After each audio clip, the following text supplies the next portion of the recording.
안녕하세요, 찰리브라입니다. 오늘은 바깥에 가서 활동하기 되게 좋은 날인 것 같아요. 그래서 암호화폐 장세가 지리하게 방향성 없이 흘러가기 때문에 너무 집 안에만 계시는 것보다는 좀 어디 바깥 출입도 많이 하시고 그런 것도 낫다고 생각하거든요. 저도 약간 좀 방구석에 처박혀 있는 스타일이긴 한데 어쨌건 오늘은 한번 나가보려고 해요. 일단은 근데 저기 헬스장을 다녀와서. 자, 그리고 첫 번째로 영상을 말씀드리면 전 세계에서 첫 번째로 이제 지금 보면 암호화폐 은행이 개설이 됐다. 그래서 스위스에서 라이센스를 받았다. 그래서 허가를 받았다. 이런 얘기가 있는데 여기 사진에 나와 있는 이 은행이거든요. FNMA. 여기 보시면 스위스에서. 그래서 두 가지 통화가 여기서 이제 거래가 되고 그리고 여기서 어떤 그 보관 서비스를 이제 제공할 건데 그게 비트코인하고 이더리움이에요. 대표적인 암호화폐 자산이죠.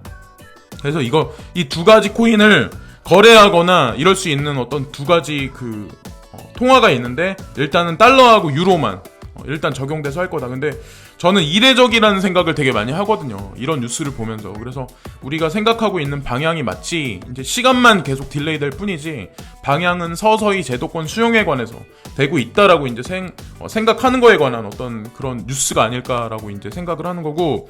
자, 이거는 누가 비트코인에 관한 방향성에 관해서 이 언급을 했는데 100% 맞진 않겠죠. 이 사람이 말하는 게. 근데 이 사람이 말하는 거는 전과 같이 똑같아요. 그러니까 살짝 여기서 살짝 반등을 하긴 했지만 힘없이 매갈이 없이 다시 떨어질 가능성이 높고 9,200달러까지 떨어질 가능성이 높고 그 이후에는 1,400달러까지 우상향할 가능성이 되게 농후하다라는 얘기를 하거든요. 이 사람은 그런 얘기를 해요. 그래서 어떻게 될지 모르겠지만 10명의 사람이 있을 때 저는 이제 10명의 사람이 있을 때 6명이 뭐라고 얘기하면 거기에 좀 약간 비중을 좀 많이 두는 편이거든요. 근데 오늘 아침에는 제가 막 살펴보니까 방향성이 없어. 다 틀려. 사람들 말이. 누군 그냥 홀딩하는 게 낫다. 누구는 떨어진다. 누구는 올라간다. 근데 떨어진다고 말하는 사람이 조금 많은 편이긴 해요. 한편으로는. 지금 현재 상황이. 그래서 어떻게 될지 모르겠지만 근데 가장 중요한 거는 우리나라 시간이 아니라 이제 해외 시간, 해외 친구들 입장에서. 그러니까 원래 그게 기준이 거의 되잖아요. 거의 대다수의 볼륨이 그쪽에서 형성이 많이 되니까 국내 시장보다는. 그래서 월봉 마감이 내일 이제 어떻게 되냐, 내일 그래 마지막 봉이 어떻게 마감이 되냐에 관해서 그거에 따라서 앞으로 방향성이 정해지지 않을까라는 얘기를 하거든요. 그래서 내일 진짜 방향성이 나올 것 같고, 그러니까 일요일이죠. 일요일날 오후 정도 방향성이 나올 것 같고. 자, 이거는 독일 내각하고 지금 보면 분데스뱅크가 이제 CBDC 이슈에 관해서 지금 논하기 시작을 했다. 네, 긴밀하게 논하기 시작했다. 이런 얘기가 있는데 중국도 CBDC 발행에 관해서 그런 얘기 없다. 이런 얘기를 했는데 사실 아니 땡 굴뚝에 연기 나지 않죠. 연기는 분명히 나고 거기도 분명히 뭔가 중국도 움직임이 있고 지금 보면은 유로의 중심에 서 있는 지금 아쿠아일로에 있는 유로존의 중심에 서 있는 선진국인 독일 같은 경우도 뭔가 문제가 발생하고 또 다른 방안을 내기 위해서는 CBDC 발행에 관해서 지금 준비한다라는 그런 얘기가 코인텔레그래프에 나왔거든요. 그래서 이 뉴스들을 보면서 여러분들이 아마 여러 가지 생각들을 많이 하실 거야. 이게 맞다 틀리다. 근데 어쨌든 중요한 건 정상적인 방법의 양적 완화나 금리 인하로는 어쨌든 지금 전 세계 경기 침체를 돌파할 수 없다고 생각을 하거든요. 저는. 그래서 그런 얘기들을 하는 전문가라는 사람들도 그런 얘기들을 이제 속속들이 매스미디어에 지금 한마디 지금 던지기 시작하는 것 같거든요. 그래서 그걸 한번 또 말씀드리고, 이거는 삼성 갤럭시 S10이 지금 보면 스테이블 코인 3가지를 덧붙여서 이거를 제공할 거다, 지원할 거다, 이런 얘기인데 트루 USD 메이커 그리고 USD 코인, 여기 보면 스테이블 코인 3가지. 그래서 거기다가 덧붙여서 33개나 되는 암호 자산에 관해서 이것도 지원해 줄 거다, 이런 얘기가 있어요. 그래서 갤럭시 S10을 쓰면 거기 암호화폐 지갑이 있고 거기서 쓸 수 있는 펀디엑스 지갑에 또 통용되는 여러 가지 코인들도 있겠죠. 근데 지리한 장세에 있기 때문에 이 뉴스 자체가 사실 그냥 우리가 큰 틀에서 보는 방향성을 봐야 되지 갑자기 급등한다 이런 거를 말씀드리려고 하는 건 아니거든요. 저도 이제 그런 측면에서 뉴스를 보고 여러분들한테 이제 말씀드리는 거고. 자, 그리고 이거는 사실 중요한 뉴스일 수도 있는데 블록체인 페이먼트 시스템, 그러니까 블록체인으로 지불 결제하는 어떤 그런 거에 관한 게 메신저 어플하고 연동하면 그게 과연 그러니까 암호화폐의 긍정적이냐라는 어떤 그런 질문을 던지는 거거든요. 그래서 아마 다들 아시겠지만 이 내용을 쭉 읽어보면은 여기 나와 있는 내용이 알리페이도 있고 위챗도 있고 거기에 리브라도 있고 뭐 국내에 있는 뭐 카카오 이런 건 없어요. 근데 저는 궁극적으로 제가 암호화폐에 투자를 하고 이런 거에 관해서 관심을 많이 갖고 매일 뉴스도 찾아보고 하는 게 세상이 이렇게 변할 거라는 거에 관해서 확신이 있고 그리고 뭐 지금 지리하게 시세가 뭐 비트코인부터 해가지고 알트코인은 더더욱 뭐 시세가 형편없긴 하지만 저는 궁극적으로 그런 것들이 이 어떤 생태계에 들어가가지고 다 자기 자리 들어가서 어느 정도 기둥 역할을 할 거라는 생각을 하거든요. 뭐 클레이튼도 올해 연말에 뭐 그거를 지금 보면은 암호화폐 지갑을 선배서 그거를 뭐 카카오톡과 연동할 거다. 그 얘기는 중장기적으로는 두나무하고 분명히 연관해서 움직일 거란 얘기거든요. 지금 뭐 매스미디어에 그런 얘기를 독단적으로 지금 딱 누가 직설적으로 말을 하지 않지만 그래서 그런 어떤 전체적인 어떤 그런 전 세계의 어떤 지금 보면 블록체인 페이먼트가 SNS 기반하고 연동돼서 움직인다는 거에 관해서 좀 아니라고 생각하는 사람이 누가 있을까요? 과연. 그래서 저는 방향은 맞다고 생각을 하는 거고 이거는 손실률 100% 보전한다. 그리고 이게 내건 사기. 그래서 거래소 유비트 대표 구속 뭐 이런 얘기가 이제 뉴스에 나왔어요. JTBC. 그래서 이 뉴스를 쭉 읽어봤는데 이 대표가 그 사람들한테 이제 끌어모으면서 그런 얘기를 했대요. 이 코인을 사면 자동차도 지급을 해줄 거고 뭐 100% 손실도 없다. 그래서 나쁘지 않을 거다. 그래서 많은 사람들이 돈을 넣었는데 이게 뭐 540억? 540억인가? 그래서 뭐 하루 만에 이게 뭐 반토막이 났대요. 이 코인이. 근데 제가 이제 제 영상에서 누누이 계속해서 이제 말씀드리지만 4개의 거래소 있죠. 여러분들이 다들 아시는 거래소들. 뭐 업비트가 됐든 코빗이 됐건 빗썸이 됐건 뭐 코인엔이 됐건 뭐 이런 거래소들 외에는 저는 좀 솔직히 말씀드리면 좀 거래하는 게 좀 약간 아니라고 생각하거든요. 그래서 뭐 각자의 판단이긴 하지만 좀 약간 좀 큰 거래소 위주로 이미 어느 정도 시장에서 인지도가 있는 어떤 거래소 위주로만 그리고 그런 것만 거래하시는 게 낫지 않을까. 그래서 한 번 더 말씀드리고 이거는 영국의 억만장자 소유 투자사 10억 달러 규모의 암호화폐 해치펀드 투자 플랫폼 선배 이런 얘기가 있어요. 그래서 제가 이 뉴스를 딱 봤는데 뭐 이런 일이 있구나 이렇게 생각할 수도 있어요. 그러니까 뭐 그레이스케일 자산 운용사의 뭐 베리 실버트가 뭐 미국에서 그런 어떤 자산 운용사 암호자산 일변의 어떤 금융 상품을 만들어서 GBTC를 뭐 사람들한테 팔듯이 지금 이것도 이제 그런 식으로 하는 건데 이거 같은 경우는 기관 투자가들 위주로 지금 이 서비스를 지금 하려고 하는 것 같아요.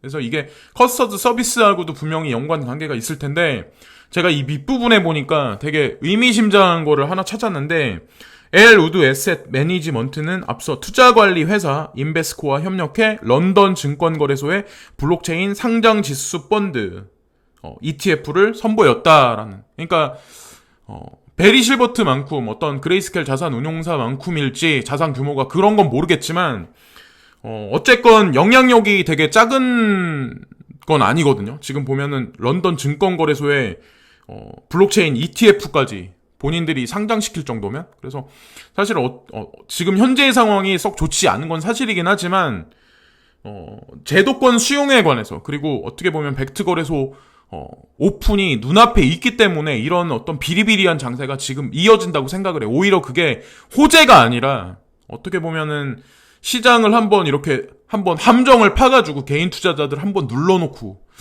시작하려는 어떤 그들의 움직임이 아닐까라고 이제 생각을 하는 거고 이거는 2020년에 경기 침체 우려된다. 양적 완화 대신에 화폐화로 대응하나 이런 얘기가 있어요. 그래서 화폐화라고 여기 이런 얘기가 있는데 이게 무슨 뭐 그렇다고 무슨 갑자기 비트코인은 뭐 기축통화 뭐 아니면 IMF 통화바스켓 CBDC 뭐 해가지고 IMF 통화바스켓에 뭐 6대 기축통화로 거기에 올려놓는다 이런 얘기를 말씀드리려고 하는 게 아니라 제가 예전에도 이제 말씀드린 적이 있지만 그냥 양적 완화 정상적인 그냥 양적 완화 미국의 양적 완화 한국의 뭐 예를 들어서 우회적인 양적 완화 돈을 푼다 금리를 내린다 이걸로만 갖고 전 세계 경기 침체를 막을 순 없다는 거죠. 그걸 결코. 그래서 이 사람도 이제 얘기하는 게 화폐화로 대응하나라는 얘기가 있어요. 그러니까 지금 보면은 그게 뭐 저는 암호화폐라고 생각을 하는 거고, 여기는 직설적으로 이제 이 기사를 쓴 사람 말은 직설적으로 내용이 나오진 않았지만 어쨌든 그렇게 갈 거라고 생각을 하는 거고, 이거는 미국 국채가 장단기 금리 역전 신호탄이 11개월 뒤, 그러니까 내년에 7, 8월께 시작 전망이다. 그러니까 장기 침체로 가는 시작이 아직도 안 된 거죠, 사실 알고 보면. 그래서 내년 가면 어떤 일이 생길까요?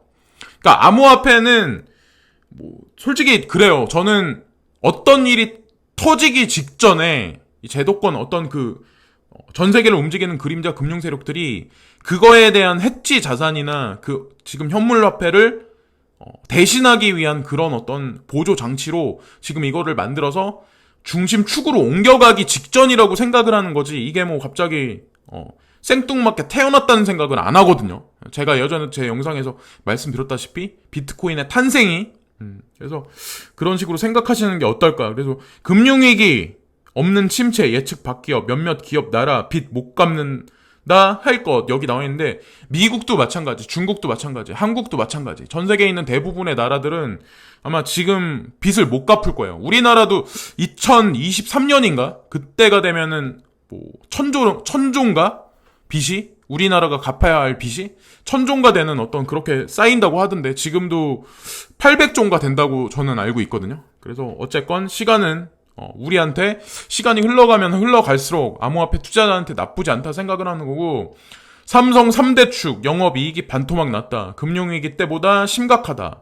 삼성이 이런 식으로 영업이익이 반토막 났으면 중소기업은 어떻고, 여러분들이 하고 계시는 자영업의 순이익은 어떻게 됐어요? 지금 보면은. 그래서 전자 부분은 마이너스 58%, 생명은 마이너스 51%, 물산은 마이너스 45%. 지금 이런 식으로 현재 흘러가고 있다. 지금 근데 더더욱 중요한 건 뭐냐면, 여기 보면은 애플, 팀쿡 52밀리언만큼 주식을 팔아치웠다. 애플의 팀쿡도, 그리고 제프 베조스, 여기 아마존이죠. 1.8 빌리언만큼 주식을 팔아치웠다. 자, 워렌 버펫 122 빌리언만큼 주식을 팔아치웠다. 이런 얘기를 누가 트윗에 올리면서 이런저런 얘기를 하는데, 여기 보시면 애플도 애플 CEO 팀 쿡도 주식을 이런 식으로 많이 55 밀리언만큼 팔아치웠다. 네.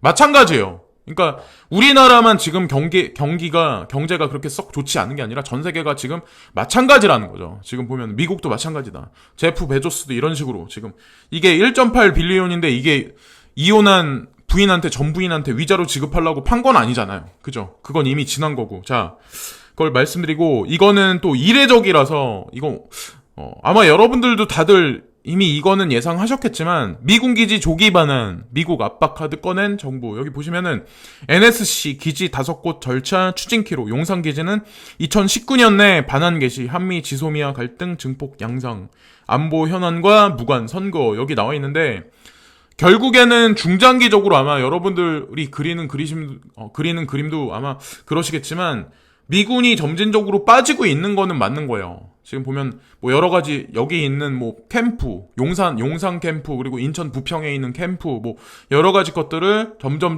지금 한국에 이제 반환하고 있다. 뭐 반환하게 계획하고 있다. 그리고 평택으로 옮겨가고, 뭐 여러 가지 것들이 지금 계획돼 있는 것 같은데, 뭐 사람마다 이제 이 시각을, 이 뉴스에 관해서 보는 시각이 물론 틀리긴 하겠지만, 뭐 공산화가 된다, 이래서 뭐 미군이 줄어들면 저는 뭐 그렇게까지 극단적으로까지는 생각을 안 하거든요. 근데 그렇게 생각하는 사람도 있지만, 어쨌건 지금 현재 흐름은 이런 식으로 점점 미군에 대한 어떤 그런 거를 줄여나가고 있다는 거를 이제 아셔야 된다는 거고, 이것도 마찬가지로 이제 미국도 마찬가지로 부자부터 지갑을 닫고 있다. 트럼프 표밭, 민심도 흉흉하다. 그래서 여기 보시면 국내 경제는 미중 무역 분쟁 심화, 지정학적 리스크 증대 등으로 성장 전망 경로의 불확실성이 한층 커진 것으로 판단된다고 밝혔다. 그래서 우리나라 같은 경우도 이주열 한국은행 총재가 금리에 관해서 일단은 동결했고, 10월 달에 금리를 인하할 거다라는 얘기가 있고, 그게 1분기까지, 내년 1분기까지 갈 거란 그런 얘기들이 있죠. 거기다가 추석 이전인가 추석 이후에는 이존화되는 돈을 시중에 풀 거다. 그래서 많은 사람들한테 이제 대출 이자를 1%대로 갈아탈 수 있게 뭐 편의를 제공해 줄 거다, 이런 얘기가 있는데, 그래서 여기 보면은 그에 따라서 많은 나라들이 자국 우선 원칙으로 보호무역을 강화하면서 글로벌 교역이 위축되고 있다면서 세계 경제의 침체 가능성, 소위 아래 공포는 부쩍 늘어나는 것이 지금의 현상이라고 말했다. 이런 식으로. 근데 우리 다 똑같이 느끼는 것 같아요. 이분이 이렇게 말씀하셨지 않더라도. 그리고 여기 이걸 보면은 미국 호화 부동산에 보면은 시장이 6분기 연속 판매 감소, 상위 1%를 겨냥한 소매업체들도 고전을 면치 못하고 있다. 월마트와 타깃 등 중저가 소매업체들은 예상보다 좋은 실적을 내고 있는데 반해 고급 백화점 바니스는 뉴욕은 이달 초 파산 보호를 신청했고 노드스트롬도 3분기 연속 매출 감소를 겪고 있다. 미국 부자들은 지갑을 닫고 저축을 늘린 것으로 나타났다. 지난 2년간 부자들의 저축액은 2배 이상 증가했다라는 얘기가 나와요. 그러니까 우리나라도 마찬가지로 아마 여러분들도 느끼시겠지만 싼 물건 쪽으로 많이 가는 거지. 가성비 있는 어떤 그런 제품 쪽으로. 예전 같으면 뭐 허례 허식, 거칠해 막 이런 거 뭐 외식업 같은데도 막 비싼 음식 이런 거 일변의 위주였으면 가성비 쪽으로 지금 전체적인 마켓이 전향되고 있는 것 같아요. 그리고 오프라인에서 온라인 쪽으로 지금 전체적인 어떤 그런 게 우리나라뿐만 아니라 전 세계적인 어떤 그런 추세가 되고 있는 게 아닐까. 그래서 중산층은 사라지고 있고 하다못해 부자라고 하는 사람들도 이제 지갑 문을 계속 닫고 있는 현재 상황이기 때문에 거기다가 미국의 상위 10% 부자가 미국의 주식 80%를 수요하고 있는데 이들은 전 세계에 형성되는 경제 폭풍의 조기 경보 시스템 역할을 해왔다는 점에서 부자들의 소비 축소는 향후 경기 침체 우려를 키우는 징후다. 일부 전문가들은 1년 내에 경기 침체에 오지 않으면 그것이 오히려 더 이상하다고 경고하고 있다라고 얘기가 나와요. 아까 얘기 나왔다시피 지금 보면 장단기 금리차 있고 나서 7, 8개월 내 1년 내 그러니까 내년 여름을 겨냥한 거죠. 사실 암호화폐 장세가 지금 현재 썩 좋지 않더라도 단거리로만 너무 이렇게 보셔가지고 내 코인 안 올라 짜증나 더워 막 역겨워 막 이렇게만 보지 마시고 중장기적인 마라톤 한다 이런 생각으로 내가 가진 코인이 지금 어떤 식으로 움직이고 있나 향후 성장 가능성은 있나 그리고 전체적인 암호화폐 시장은 제도권 수용이 한 발 한 발 지금 나아가고 있나 그게 방향은 맞나 이것만 보시면 되지 지금 단기적으로 뭐 내 코인이 떨어졌다고 그래서 그것만 신경 쓰시면 스트레스 받아서 나중에 코인이 올랐다고 그래도 나중에 병원 가서 암 수술하고 병원에 있어야 할 돈이 10억이 넘어가면 사실 그렇잖아요. 나중에 즐길 수가 없잖아요. 그러니까 지금 너무 스트레스를 많이 받지 마시고 장기적인 마라톤 하신다는 생각으로 그렇게 임하시는 게 낫지 않을까라는 생각을 합니다.